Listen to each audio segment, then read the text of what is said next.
all the money. But all the buildings all end up in the city, referring to the arena, arts, performing arts, football stadium, on and on. He said, if we do this one must be in the county.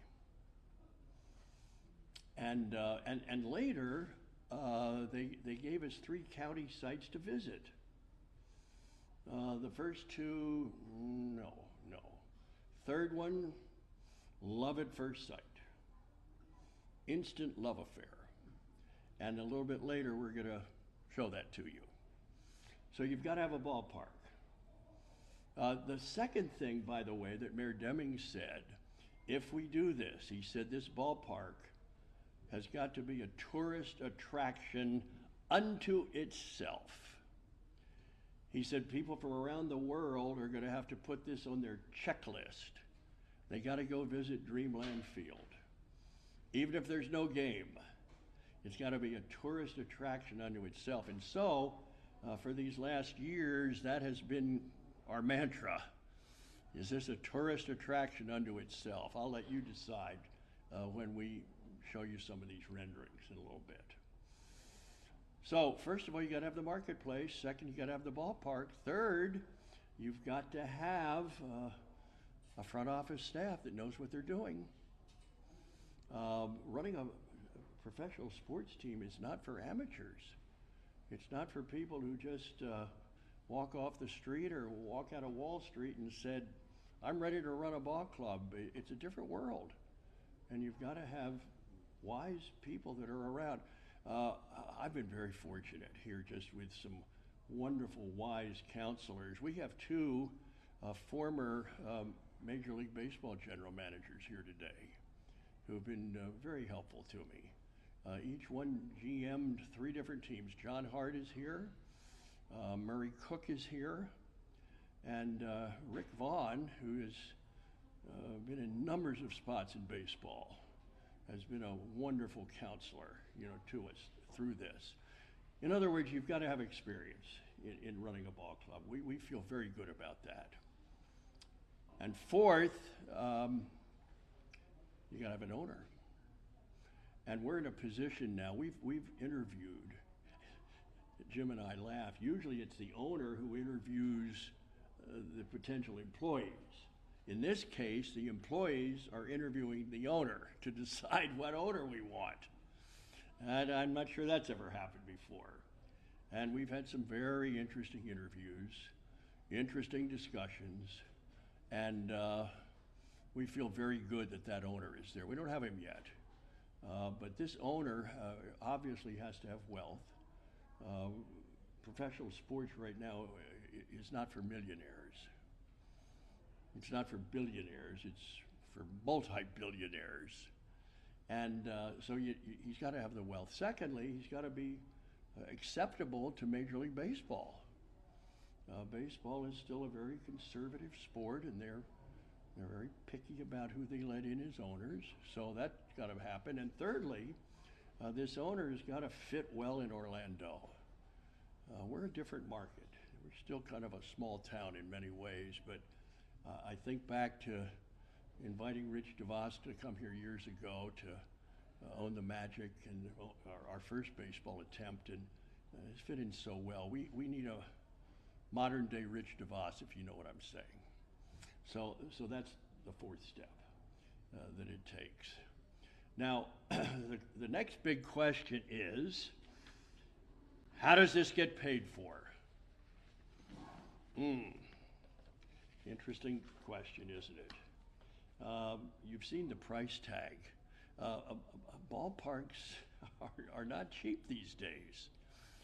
We're looking at a $1.7 billion project, and you're going to see more of that in just a minute.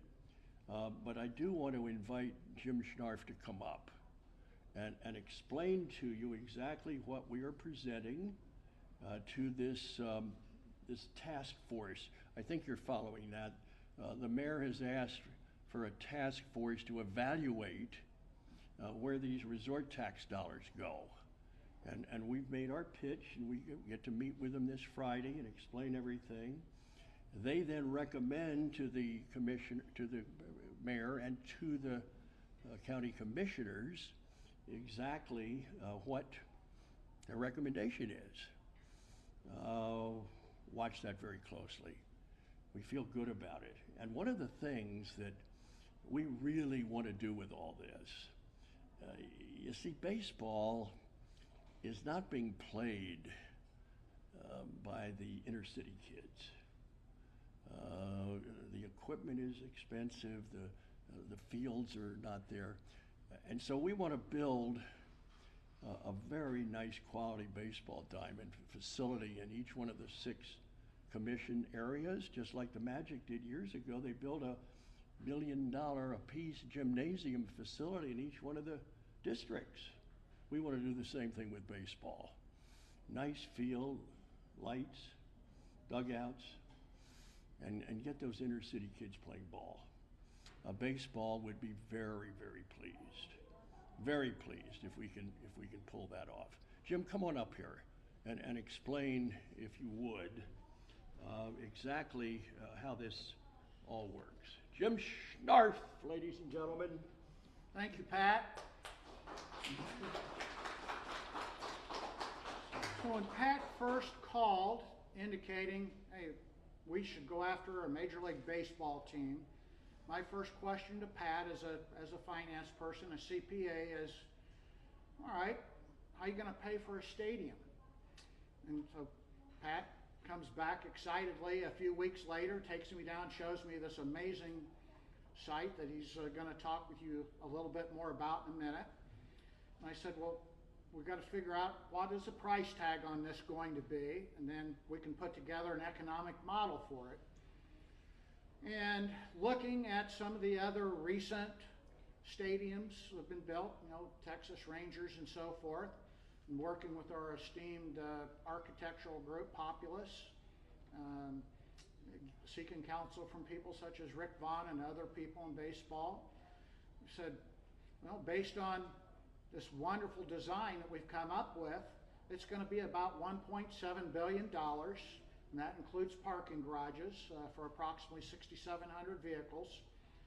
And so we felt the right way to do this was to come back with the most taxpayer responsible stadium financing structure in the history of sports. And so with that, we filed a request with Orange County for $975 million in TDT funding. That would be essentially financed through a 30-year AAA municipal bond. The debt service on that is approximately $49 million a year, roughly 1.5 months of TDT taxes. And then we're going to complement that with $700 million in funding that's going to come from team sources. That will be the single largest private financing amount for a Major League Baseball team for a stadium that's publicly owned in the history of baseball. In addition to that, as Pat alluded, $40 billion in economic impact to Orange County over the next 30 years. Now I got to tell you, from a person that's spent a lifetime, you know, doing internal rates of return and analyzing major projects, this one is off the charts in terms of the returns to the taxpayers.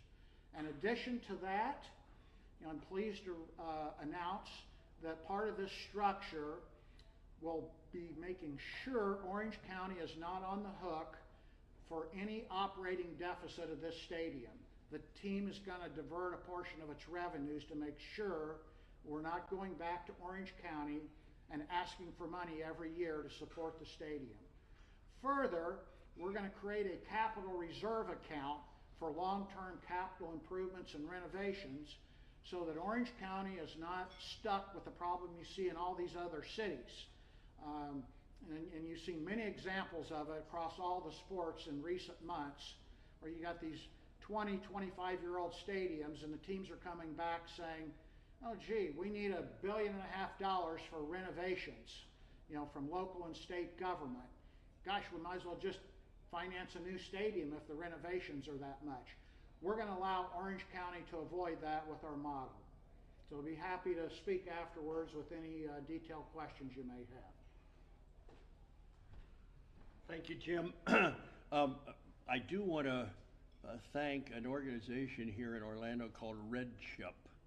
They're in the world of PR and publicity. Dave Gentry is here, the president of the company, his wife Claire, and numbers of staffers, and we're so grateful for what they've done. They've been more than generous, more than helpful. Well, that raises another big question, a very big question. How do you get a team? Where does a team come from? Well, two ways. You either move an existing team or you dig into this world of expansion. 4 years ago, the Commissioner of Baseball said, I do want to expand. Eventually, we want to get to 32 teams. In our opinion, that's the last expansion we'll ever see. In our lifetime, maybe forever. Timing in this is vital. I look back to 37 years ago when we cranked up the whole effort to bring the NBA here. I mean, it was so precise in the timing. We started the effort in mid-June of '86. By the Labor Day weekend, that would be, what, 90 days later? The NBA was starting to evaluate the different prospects who might be good expansion teams. They ultimately took all 4. But if we had been, I don't know, a month late in getting started, the magic wouldn't be here. Timing is so critical, and that's the case here. This is never going to happen again. This will be the only time that Orlando has a shot to become a Major League Baseball city. And I'm convinced that without Major League Baseball, you're a sports city, but you're not a big league city. That's how important baseball is to a community. That's how meaningful it is. So this is our only chance. So you either move a team or you dig into the expansion world. Let me share, first of all, just a few thoughts about expansion. They want to add 2 teams. That means, in all likelihood, 1 team west of the Mississippi, 1 team east of the Mississippi.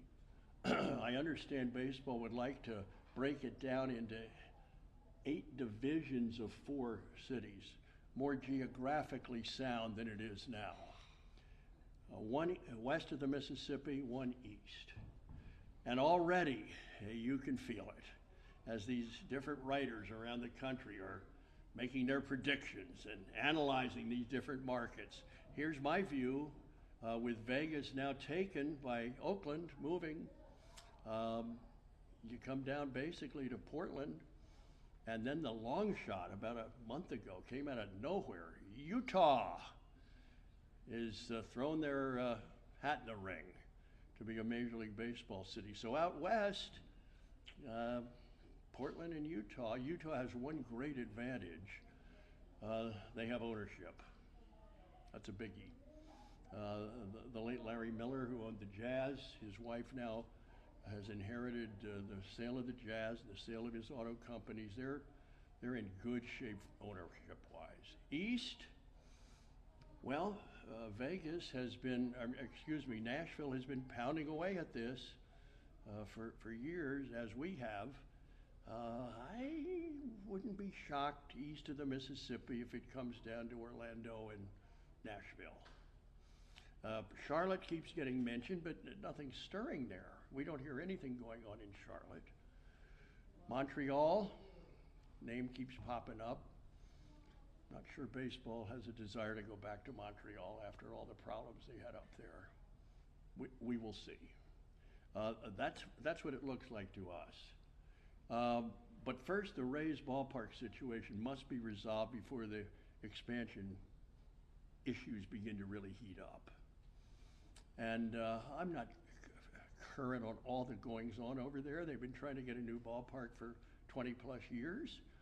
And we do know that in 4 years, the Trop's coming down, clears out 86 acres that the city of St. Pete wants to completely redo.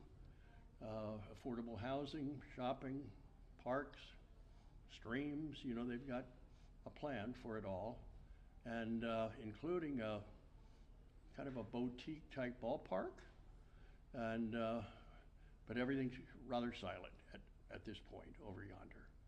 But stay tuned. That's got baseball very, very interested and intrigued and curious. Well, I believe, Andrew, the moment that you all came for has arrived. First of all, before you do that, Andy, are there any questions at what we've covered up to this point? Anything we can clear up that's been said or not said or implied? Feel free just to pop that. We can clean that up. It's Mike Bianchi. Yes, Michael. Pat, the task force that rules on whether you get the money or not, the $975 million. Obviously, they're not just going to give you $975 million if you don't have an owner and you don't have a potential team. Would it be the promise? Yes. So it would be that if we get an owner, the money's there. Yes. And you're not going to get, at some point, Mike, we will be called in front of the commissioner and their expansion committee to make our presentation. That's how it worked back in 1991 when we went in front of the baseball committee. That was when Rich DeVos first arrived, and we made our. So we were very familiar with what that had happened, and they're going to examine these 4 things that I just shared with you. And but we've got to go in front of them and say, yes, the mechanics are here to get a ballpark built. If the mechanics are not there, this will be our last press conference. You know, we won't gather again. You can't build a ballpark privately at these numbers. It's just impossible. I don't care how wealthy you are. And the other thing that we don't want to do is handicap a potential owner so badly you can't put a good ball club on the field. You know, I'd rather have that owner in a position to be able to pursue some free agents. Oh, and I think we're going to be a free agent magnet. You know, to come here and live year-round in Orlando and have that ballpark right there, have spring training right here. Families with young children. Oh, I think this is going to be a free agent marketplace. I think they're going to come in waves. They're wanting to play here. That's so important that we get this funding properly done. And you'll know by July? It's going to happen quickly, Mike. As we understand it, this task force that Mayor Demings put together, a blue ribbon task force, because there's quite a clamor for these resort tax dollars. We don't know all the people that are in front. And I think it's also important to point out, because I've already heard from some officials saying, oh, that money should go for homeless, or that money should go for better police force or better highways. And, you know, that's not the case here. This money is totally earmarked for attracting visitors and having great facilities when they come. Let's not deny the fact we're a tourist-based economy, and we've got to have great hotels, and we got to have great restaurants, and we got to have great theme parks.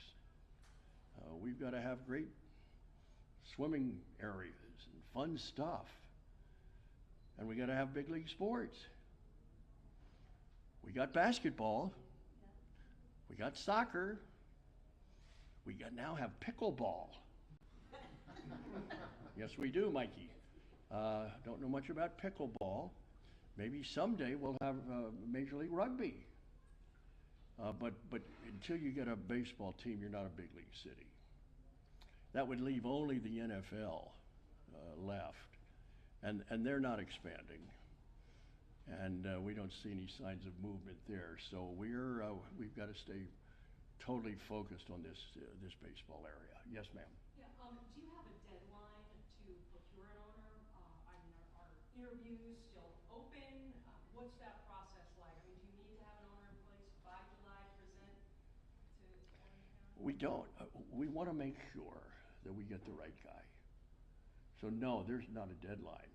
But I do want to make an announcement, ladies and gentlemen, across the United States and around the world.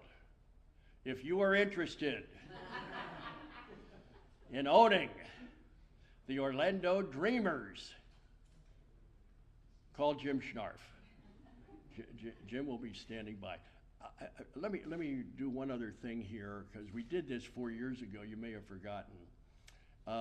37 years ago, when we were cranking the Magic thing up, we didn't want to just be Orlando Basketball Limited. That didn't seem very hot. And so we had the contest, did it all, and got our nickname. And we were the Orlando Magic from the beginning. I'm bullish on having a name that makes sense to your community. The Utah Jazz makes no sense. The LA Lakers makes no sense. You know what I'm saying. So we thought, what is Orlando? What's another word? And the thought was, well, what was Walt Disney when he came here in November 22nd, 1963? He had big dreams for another theme park. And then right after him came Arnold Palmer with big golf dreams to make Orlando the golf capital of the world. And then came John Young, who had big space dreams, wanted to walk on the moon. And there you go. Oh, and how about John Hitt? Came here with big education dreams with a little commuter school out there the east side of Orlando. And well, today UCF is the second largest university in America. And then there's Jimmy Hewitt, old Bubba, who had a dream of having a major league sports team in Orlando, and convinced me up in Philadelphia to come down and put shoe leather to his dream. And those basketball dreams happened. And I think of these 1,000 people a day who are moving here, and all these tourists and all, they all come with big dreams. Big dreams for their family, and big dreams for their careers, and big dreams for a new life. And so we're the city of dreams. So we're the Orlando Dreamers, until somebody comes along and says, oh, I got a better name for you. How about the Manatees? Or how about the Egrets? Or Jim even threw up the Pythons, who are heading north. I said, Jim, no snakes, no snakes. So that's where we are, and I'm very excited with these renderings. A tourist attraction unto itself. Oh, one other thing before I show them to you. What about rain? Can't deny we have rain here. And what about humidity? You know, that was on the first checklist. How about a retractable dome, which only costs $200 million? And then we said, how about a permanent dome that's not like other domes, a dome you can see through? And you can see the rain hitting it, and you can see the stars and the moon, and you're going to see what we did. I'm a big Jesse Cole fan. I was at a Little League game last night, and here was a kid with a Savannah banana hat on and a banana shirt. And somebody has said to me, well, how are you going to present baseball? I said, think Bill Veeck, think Walt Disney, think P.T. Barnum, think Jesse Cole, package that all up, and baseball presented in a way that's never been done before. Because you have to do that here, because people are so used to this high level of entertainment. We got to do the same thing with baseball as we've done with basketball. All right, enough of that. Andrew? The first rendering, outdoors. The outside look. Keep in mind, 35.5 acres. Here is South I Drive. Here's the 528. I-4 is over here. Convention Center's here. Here's Aquatica. Aquatica parking. SeaWorld here. Disney, 6 miles to the west. Universal, 6 miles to the east. A fan comes in, will never have a drop of water on it, or her. Coming right through here, with this incredible ballpark that you're gonna see in just a minute. There's the outside look at it. Jim, any comments? Well, you might mention the last phase of this would be concluding the design, with our control team owner and the architect and the county. But one of the things there'll be an extreme focus on would be management of traffic and traffic flow and ingress and egress. And so you'll note a suggested pedestrian and vehicle bridge across the 528 beach line with a rail stop right there where Pat just pointed. We make it very easy for people to take the train right there 100 yards from the stadium. We'll have a covered walkway for pedestrians. Is that where Brightline is gonna be? The Be Brightline both station? high speed and local commuter rail at that stop. Talk about the hotels, Jim. When I first shared with one of Mayor Deming's associates and said, this is going to have 1,000 hotel rooms, I was rather shocked at his reaction. He said, yes! Oh, we need more hotel rooms. That's the last thing I thought we needed. He said, with all these people coming, we need more hotels, we need more hotel rooms. So, to have hotel rooms looking right into the ballpark and right there and all the things that you can do, the creative things you can think of. How about naming the rooms at a hotel after ball players? No room number, but you're going to be in the Jackie Robinson room tonight. And you're going to be in the Big Poppy room tonight, or so many fun things you can do. So there's your outside look. Got the picture. Here's the walkover over South I Drive. The big DoubleTree Hotel is right here. And one of my favorite little spots is Cheddar's.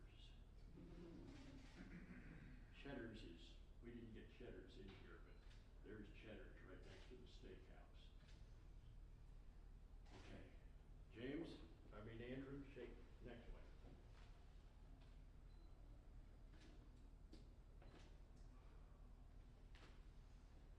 Here is your look inside the ballpark. Somehow or other, that escaped out last night, and somehow some people got an early look at that last night. But now, blown up, big size, 40,000 seats roughly, up to 45. My numbers guy has put a price tag and a number on every seat to make this work financially.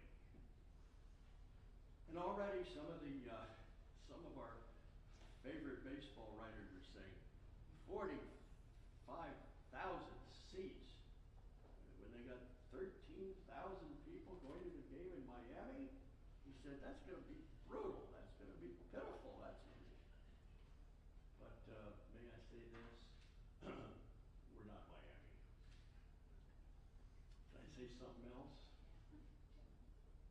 We're not St. Pete. We're Orlando. Totally different totally different market. And so, the beautiful thing about this, we've got that capacity, but the sight lines are just perfect. The bigger you get, the wider your base has to be, but that didn't happen here. And so, sitting upstairs or wherever, I mean, you're right on top of it.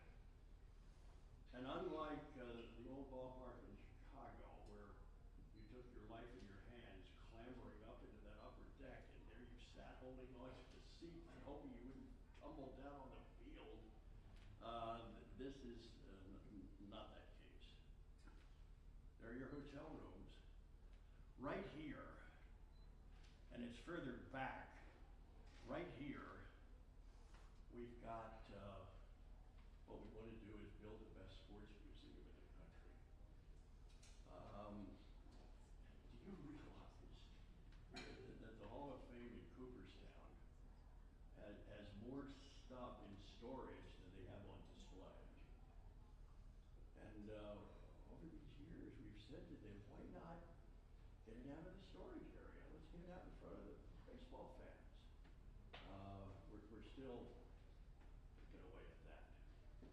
But I got a feeling that ball players all across the country have all sorts of stuff in their homes that's never really been seen before. I mean, did Ty Cobb's relatives have all sorts of old uniforms, perhaps? What might be lying around from Rogers Hornsby's family? You know, we want to find out and create a sports museum that's never been seen before. And so that would be right there. Now, any questions about what you see here? Now here is, yes sir? Is that artificial turf? Good question. Yes it is, with real dirt. And the turf, they have done, and John, you and Murray know more about this, but they have done some marvelous things with this whole turf world. It's not like the old days, where it's hard and rigid and brutal on players' legs and all. It's not that way anymore. And this would be the latest in turf design. So, which cuts down your ground crew. We don't need anyone cutting grass. We still need them on their little tractors, smoothing out the dirt. And you'll still get to see them come out with their wooden frames and putting the chalk lines down, which is one of the great sights in baseball. But yes, it'll be the best in artificial turf. And how about the scoreboard? Right out there in center field will be the biggest scoreboard in the history of baseball, with multi-sides. And you'll see that just in a minute. Before we do the third picture for you, the honest people have told us what's going on in baseball these days, what they call roamers. These are people that don't want to be anchored to a seat for 9 innings. They like to roam. And so we're going to make it very, very easy for them. We're going to take good care of the roamers.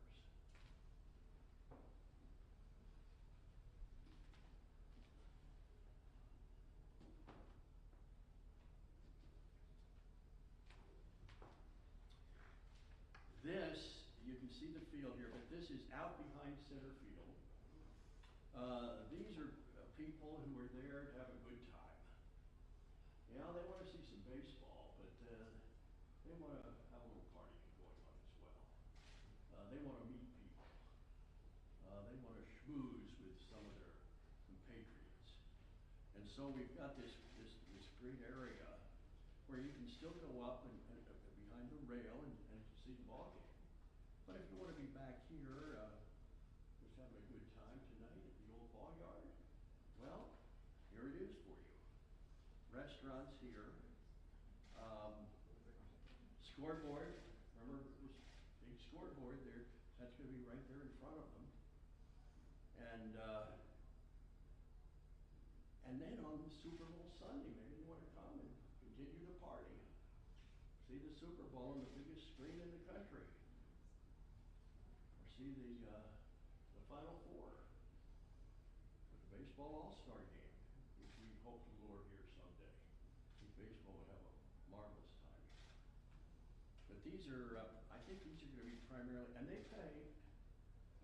They're not freebies. I mean, they pay, and then they come in from here, and the party begins. I thought of something years ago when Bill Beck wrote his second book, Hustler's Handbook. He wanted to buy the Washington Senators Club, and one of the reasons was there were so many single people living there then. And he proposed having a blind date night, where the single guys would buy the odd number seats, the single women would buy the even number seats up in their blind date section night. And old Bill was bullish on that. I tried it a few times in the NBA. It didn't really work. One night in Philadelphia, we had 47 men and one woman. That wasn't particularly successful that night. But I can see a lot of meeting and greeting.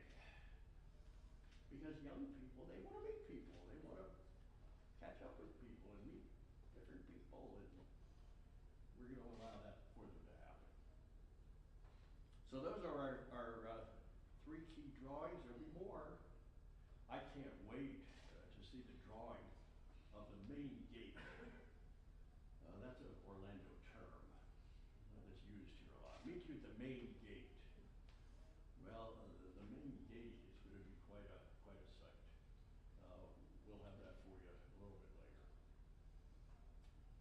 Jim, do you have anything else? I think we've covered the waterfront, haven't we? I think you have, Pat. Questions, observations, outlook. What's next? Yes, sir. Just to reiterate, you said the next time we'll have some news is July, correct? Well, here's my read, and Jim is watching this very closely as well. We will be in front of the task force on Friday. And I don't know how long we'll have, but let's just say we will do a very mini, tightly cramped presentation as we've done here to explain exactly what's going on and why we deserve and need that financial hit and why it's such a good deal for Orange County. We don't know exactly who else is pitching that committee. I would say this, if it's our friends at the Citrus Bowl, they've been patching and adding and doing different things for years and years, for about 10 events a year. 3 bowl games, a couple of football games, a concert or two, a truck pull, and we also imagine that the convention center is going to be back pitching. We'll see where that leads, but this is new. This is brand new. This is going to be the biggest thing that would hit Orlando since Disney. We feel strongly about that. Second biggest thing to hit our community since Disney. Now, people would argue over that, but pretty good argument. But I think we're right on. Pat, what are the politicians, it seems like they're being pretty guarded as far as endorsing this project, like, Mayor Demings has not come out and said, hey, yeah, this is something I want to have done, or Mayor Dyer, we haven't heard much from him as well. Are you worried about that? Good point. We feel they will at the right time. These numbers are big. I could see why that would be a little terrifying. But when you really study it and what it's going to mean, as Jim did earlier today, I think they'll see that it makes good economic sense. And you're right, at the end of the day, it always comes down to leadership.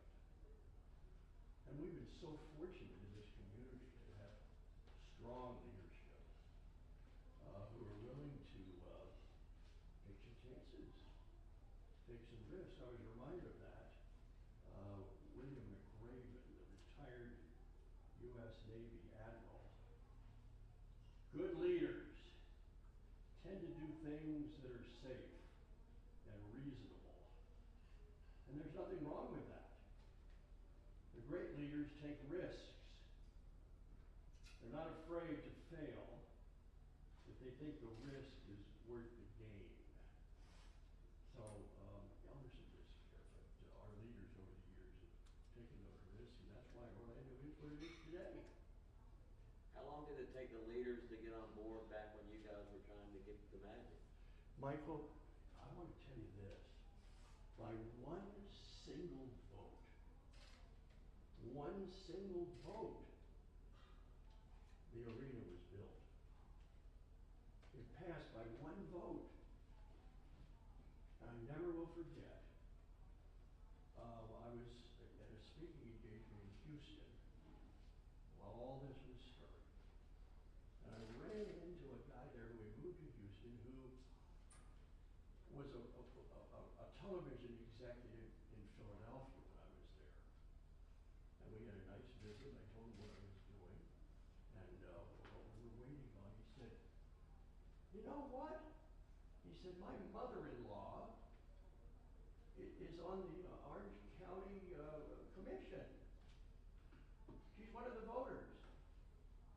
And I talked to her and she said she's going to vote against this. I said, "Vince, please call her. Please call her and see if you can swing her." And he did. And we got it done by one vote. So, boy, oftentimes things hang on just tender little things. And we hope this doesn't come down to one vote, at the last second. It's too important for Orlando. Too exciting. Too meaningful.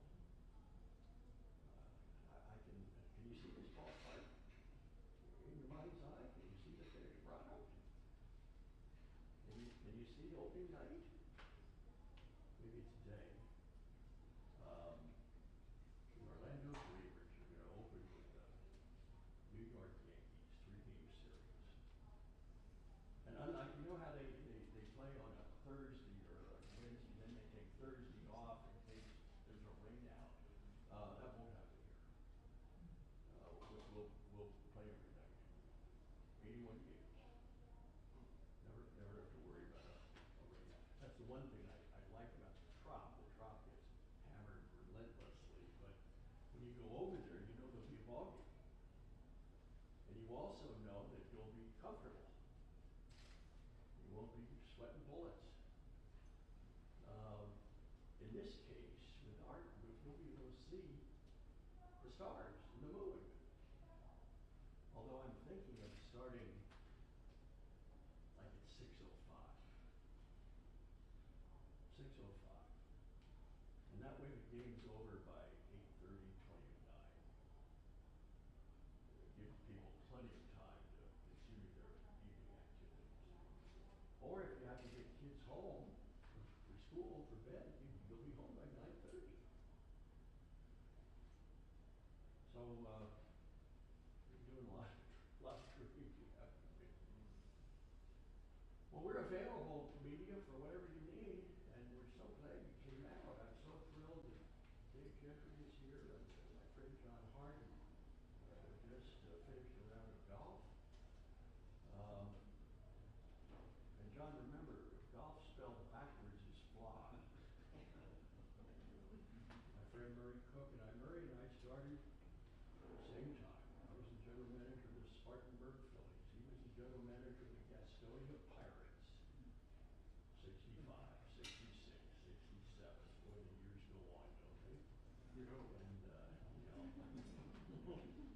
And Murray's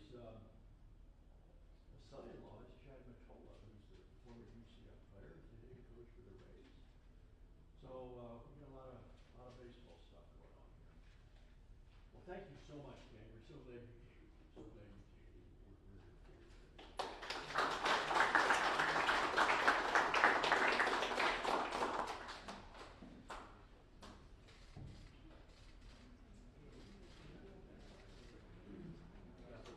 Andrew, they want pictures of all Want you next to it, so why don't you come stand over next to this one?